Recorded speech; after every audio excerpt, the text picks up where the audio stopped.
Hello दोस्तों, सुनो कहानी चैनल में आपका स्वागत है। आज की कहानी का शीर्षक है प्रतिष्ठा और इसे लिखा है मालती जोशी जी ने। साड़ियों का ढेर जैसे जैसे ऊंचा होता जा रहा था, कम्मों का दिल बैठा जा रहा था। उन कीमती साड़ियों की चकाचौंध से उसकी आंखें पथरा गई थी और भैया थे कि उन्हें एक भी साड़ी पसंद नहीं आ रही थी। अम्मा के दिए हुए 200 रुपये उसकी मुट्ठी में पसीज रहे थे, पर उन्हें भैया को सौंपने का उसका साहस नहीं हो रहा था।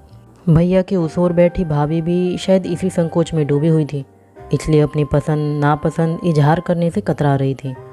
अम्मा ने रुपए उन्हीं के सामने तो दिए थे।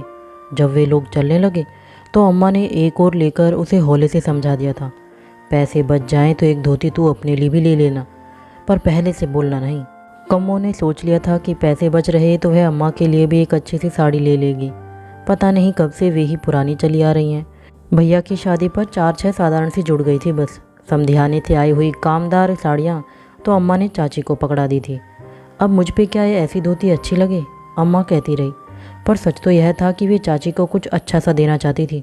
भैया की शादी की सारी टिमटाम उन्हीं के बदौलत संभव हुई थी। वहीं बारात चढ़ी थी, उसी बंगले में डोला उतरा था, फिर बदले में कुछ तो करना ही था। घर से चली थी तो लगा था अम्मा ने उसके हाथ में खजाना रख दिया है।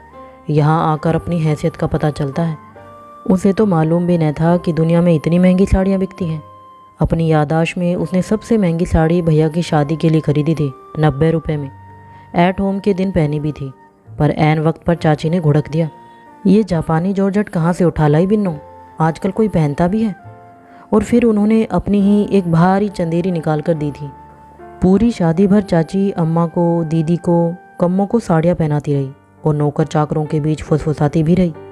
दुल्हन का चढ़ावा तो बाद में जाएगा, पहले तो इन्हीं लोगों का नेक करना पड़ता है। उस अपमान की याद से उसे झुरझुरी सी हो आई। आंखें खोल कर देखा, भैया उसी तरह देख परख रहे थे। भाभी चुपचाप सिर झुकाए हूँ हाँ कर रही थी। अचानक उसे एक काल्पनिक सहेली की याद हो आई। भैया आप लोग देखिए, मैं जरा सुकेश से मिलाऊं, टेस्ट का पूछ लूँगी, कल कॉलेज नहीं गई थी ना। और रुमाल में बंधे मुड़े तुड़े नोट भैया को पकड़ाकर बाहर चली आई। बाहर आते ही लगा एक बोझ सा सिर से उतर गया है। वह कुछ देर तक पड़ोस की दुकान पर रेशम की लच्छियों का मोलभाव करती रही, साड़ियों के फॉल्स देखती रही। 15-20 मिनट बाद दुकान में लौटी तो साड़ी पैक की जा चुकी थी। भैया ने 10 रुपये और बिल उसे थमा दिया। 178 की साड़ी, 12 का ब्लाउज पीस। बिल देखा और उसे खुद ही झेप हो आई। उसे इस तरह फ़ौरन बिल नहीं देखना चाहिए था। भाभी ने क्या सोचा होगा, लेकिन भैया को भी इस तरह बिल और बचे हुए पैसे लौटाने की क्या ज़रूरत थी।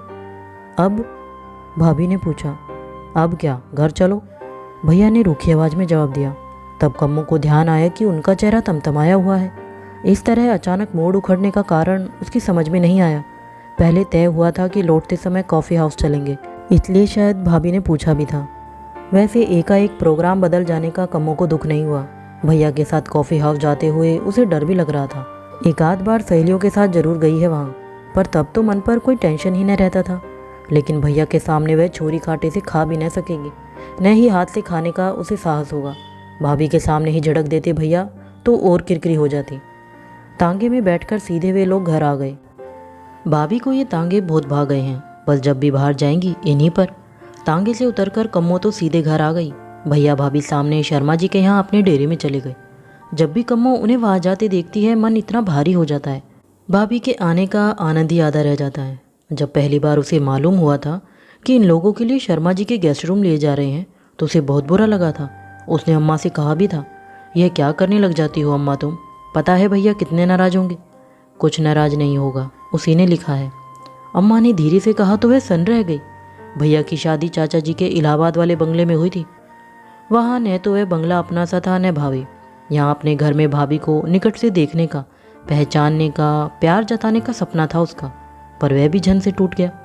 जब वहीं रहना था तो शर्मा जी को क्यों नहीं लिख दिया, वहीं इंतजाम कर देते, उसने भुनभुनाते हुए कहा। अम्मा कुछ नहीं बोली, हंस कर रह गई। इस व्यवस्था से वे खुश थे या नाराज पता ही नहीं चला। बड़ी जल्दी आ गए रे तुम लोग, अम्मा ने आते ही टोक दिया। दरअसल वे जो पूछना चाहती थी वह कम्मो ताड़ गई थी। उत्तर देने से बचने के लिए चुपचाप कपड़े बदलने चली गई।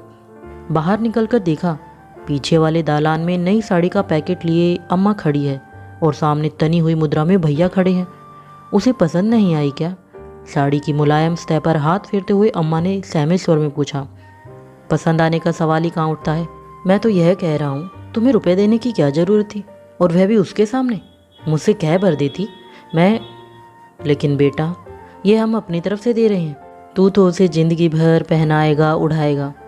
हाँ हाँ, आपकी तरफ से देना था इसलिए तो कह रहा हूँ। पहली बार घर पर आई है, उसके पीहर वालों ने सोचा होगा कुछ चीज़ बनवा कर देंगी। वह न सही पर कम से कम साड़ी तो ढंग की देनी थी। 200 रुपये देकर भेज दिया। जानती हो, उसके घर में पहनने की साड़ियाँ 150 से कम की नहीं है। भैया की आवाज़ क्रमशः ऊंची होती जा रही थी और उसी अनुपात में अम्मा का चेहरा काला पड़ता जा रहा था। कम्मो का मन हुआ कि भैया को झिंझोड़ कर पूछे, रुपए तुम्हारे लिए रुपल्ली में कब से बदल गए? कम्मो बेटे, हमारा सामान लगा देना। गुसल खाने से निकलते हुए बाबूजी ने आवाज़ दी। जी बाबूजी, कम्मो ने कहा और अम्मा जी की तरफ देखने लगी। सोमवार है ना आज, अम्मा ने ऐसफुट स्वर में कहा तो वह समझ गई। उसने खोटी से झोला निकाला, उसमें बाबूजी की रेशमी धोती गरम शॉल तहाकर रखी, फिर रेशमी आवरण में लिपटी पोथियों के ढेर में से 16 सोमवार व्रत कथा निकाली। ये कहाँ की तैयारी हो रही है? भैया ने गुर्रा कर पूछा। गर्ग साहब के यहाँ ताई जी 16 सोमवार कर रही है। अम्मा, आज तो उद्यापन होगा ने? हाँ, अम्मा ने संक्षिप्त उत्तर दिया। दोनों हाथों में सिर थाम लिया भैया ने। आप लोगों ने क्या मेरी बेइज्जती कराने की ठान ही ली है? वे बिलक कर बोले। क्यों, अब क्या हो गया? अम्मा ने घबरा कर पूछा। क्या आज वहाँ जाना इतना ज़रूरी है? ज़रूरी तो है ही बेटा, 16 सोमवार ये ही जाते रहे, उद्यापन तो इन्हें ही करवाना होगा। सो तो करवाना ही होगा, नहीं तो मेरी नाक कैसे कटेगी? भैया ने तिक्त स्वर में कहा। अम्मा को भी तैश आ गया। इसमें नाक कटने की कौन सी बात है? पूजा ही तो करवा रहे हैं, कोई चोरी चकारी तो नहीं कर रहे। नहीं नहीं, बहुत अच्छा काम कर रहे हैं। दिन भर तंबाकू मसलते हुए खुले बदन बैठे रहते हैं, सो भी बहुत अच्छा करते हैं। आप धुआंती रसोई में सबको कांसे की थालियों में खाना खिलाती रही हैं, वो भी बड़ी अच्छी बात है। 15 दिन पहले से पत्र लिख दिया था, पर घर में ढंग की 4 कप प्लेटें भी न ला सके आप लोग, फिर बार बार बहू को यहाँ बुलाने की क्या ज़रूरत थी? गलती हो गई बेटा। बाबूजी संध्या वंदन करके दालान में आ गए थे। बहुत गलती हो गई बेटा, जो तुम्हें हमने निमंत्रण दिया। दरअसल हमें याद ही नहीं रहता कि तुम अब सिविल सर्जन के दामाद हो। हम तुम्हें अभी अपना मुन्ना ही समझते चले आए हैं, जो इसी टूटे फूटे घर में बड़ा हुआ है, इसी जजमानी के बल पर, जिसे मैंने। और दरवाजे की ओर देखकर बाबूजी एकदम चुप हो गए। सबने मुड़कर देखा। दरवाजे पर सिर झुकाए सहमी सिकुड़ी भाभी खड़ी थी। सबको यूं एकाएक अपनी ओर घूरते देख और भी सकुच आ गई। कम्मो के पास आकर धीरे से बोली, दीदी दीदी, बाहर कोई आए हैं, बाबूजी को पूछ रहे हैं। कम्मो दौड़कर बाहर देख आई और बताया कि महेश भाई आए हैं बाबूजी को लिवा लाने के लिए। अम्मा ने कातर दृष्टि से भैया की ओर देखा। आपकी मर्जी में आए सो कीजिए, भैया ने कहा और तीर की तरह निकल गए। कम्मो, महेश से कह दे त्रिपाठी जी को बुला ले, हमारा जाना नहीं हो सकेगा, साहब बहादुर का ऑर्डर नहीं है। और बाबूजी आंगन में जाकर खटोले पर लेट गए। देर होती देख महेश भाई दंदनाते अंदर चले आए। चाचा जी कहाँ हैं कम्मो, नहा रहे हैं क्या? जल्दी कर लेते तो ठीक था, 2 घंटे पूजा में लग जाएंगे, फिर खाना रात के 12 बजना तो निश्चित है। और मुसीबत तो यह है कि अम्मा ने आज हम सबको भूखा मार डाला है। महेश भाई बोलते बोलते चुप हो गए और वातावरण का जायजा लेते हुए बोले, कम्मो, बात क्या है? बात कुछ नहीं है, आप जरा देर बैठिए। भाभी ने एकाएक आगे बढ़कर कहा तो अम्मा और कम्मो दोनों चौंक पड़ी। महेश भाई की ओर एक स्टूल सरकाते हुए भाभी पूजा घर की ओर चली गई। पटरे पर झोला रखा था और आसपास ढेर सी चीज़ें थी।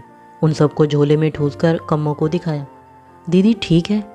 कम्मो को हंसी आ गई। झोला हाथ में लेकर उसने फालतू चीज़ें निकालकर यथास्थान रख दी और कहा, अब ठीक है। चश्मा रह गया है, अम्मा ने धीरे से याद दिलाया। फ़ौरन ढूंढ ढांड कर उसे भी रखा गया।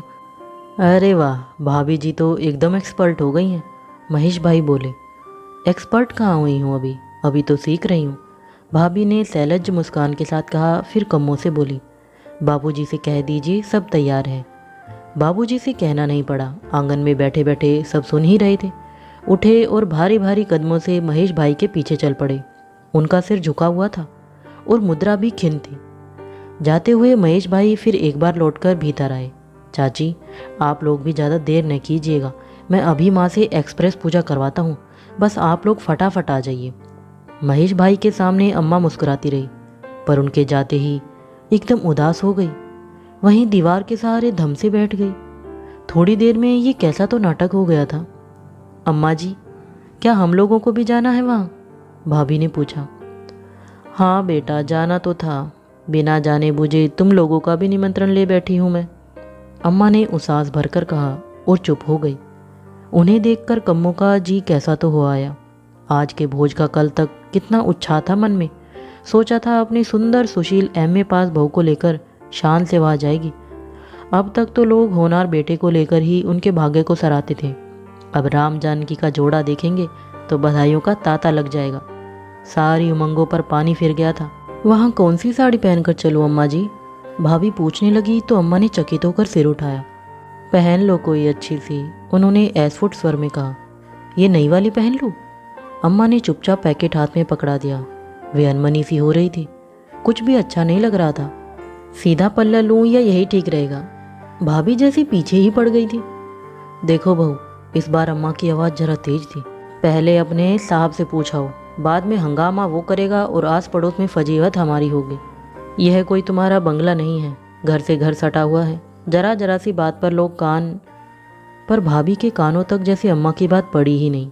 कम्मो को खींचती हुई बोली, चलिए दीदी, आज आप हमारी पसंद की साड़ी पहनेंगी, और उसे घसीट कर ही अपने साथ ले गई। शर्मा जी के यहाँ गेस्ट रूम में अंधेरा था, दरवाजे खुले हुए थे। भाभी ने अंदर पहुंचकर स्विच दबाया और कमरा रोशनी से नहा उठा। पलंग पर भैया गुमसुम से लेटे थे। दोनों को देखकर उन्होंने दीवार की ओर मुंह फेर लिया। भाभी ने अपना सूटकेस उठाकर कम्मो के सामने उलट दिया। लगा जैसे फिर से वह चैताली के शोरूम में पहुंच गई है। दीदी, अम्मा जी सोच रही होंगी कैसी लालची लड़की है ना? क्यों? एकदम नई साड़ी ही मांग बैठी। पर क्या करूं, नया कपड़ा देखते ही मन फिसल जाता है ना। कम्मो पूछना चाह रही थी, क्या आपको साड़ी सचमुच पसंद आ गई? पर अवसर ही न मिला। भाभी भैया का सूटकेस खोलकर उनके कपड़े निकाल रही थी। प्रेस बंद पजामा कुर्ता उनके सिरहाने रखते हुए भाभी ने उन्हें झकझोरा। अब उठिए भी, यह कोई सोने का वक्त है। मुझे परेशान मत करो, भैया गुर्राए। नहीं करूँगी, बस आप जल्दी से हाथ मुंह धोकर तैयार हो जाइए, देर हो रही है। कहाँ जाना है? वहीं जहाँ बाबूजी गए हैं। मैं नहीं जाऊँगा, बस बोर मत करो। और भैया ने चादर मुंह तक ओढ़ने की कोशिश की, पर भाभी ने बीच में ही पकड़ लिया और कहा, वाह, जाएंगे कैसे नहीं? 16 सोमवार का निमंत्रण है, इस तरह नकारा जाता है कहीं? पाप लगता है। भैया एकदम उठ बैठे। वाह, तुम तो एकदम अच्छी खासी पंडिताइन बन गई यहाँ आकर, पाप पुण्य की बातें करने लगी। उनके स्वर में व्यंग्य था। तो पंडिताइन नहीं हूँ क्या? मैं कोई अंग्रेज हूँ? पंडित के घर पैदा हुई हूँ, पंडित के घर ब्याही गई, और क्या कहोगे मुझे? फिर एकदम भैया के पास बैठकर नरम स्वर में बोली, देखो प्लीज़, आज मना मत करना, तुम्हें हमारी कसम है। सोचो तो, आज अगर हम लोग न गए तो 4 लोगों के बीच अम्मा बाबूजी की क्या साख रह जाएगी? अपने घर तो हम अपनी मर्जी से जीते ही हैं, यहाँ आकर अगर सबका मन न रख सके तो आने का अर्थ ही क्या हुआ? कम्मो चुपचाप वहाँ से खिसक गई। उस अंतरंग वातावरण में अपनी उपस्थिति उसे बड़ी फालतू सी लग रही थी। और फिर घर पर अम्मा भी थी, अकेली, उदास। वे क्या यूं ही उदास रहेंगी? खुशी के ये थोड़े से क्षण उनके साथ भी तो बांटने होंगे।